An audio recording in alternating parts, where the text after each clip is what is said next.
can I use DWP if I set up my LLC with digital clause in the operating agreement in New York? Taxes are a lot here in New York, so Wyoming will not really help.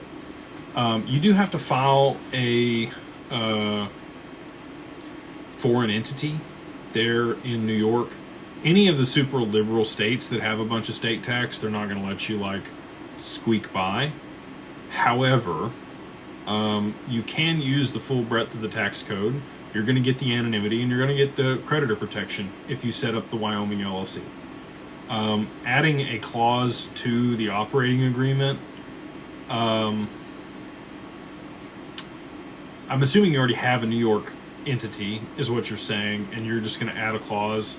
There's a lot of clauses that we add to the operating agreement to protect you and make sure that you're structured the right way to hold digital assets and not have the tax implications of moving the assets in there.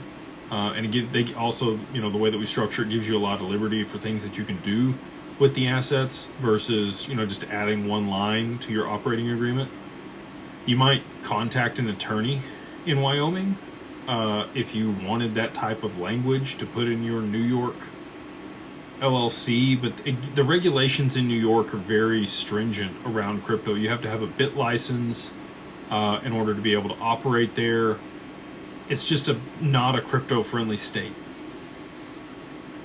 And that's why we structure things in Wyoming. So I would, if I were you, you're still going to have to, it's not going to save you a ton on taxes, but you are going to be able to operate much more efficiently and legally in a regulated way if your assets are held in a Wyoming-based LLC versus a New York-based LLC.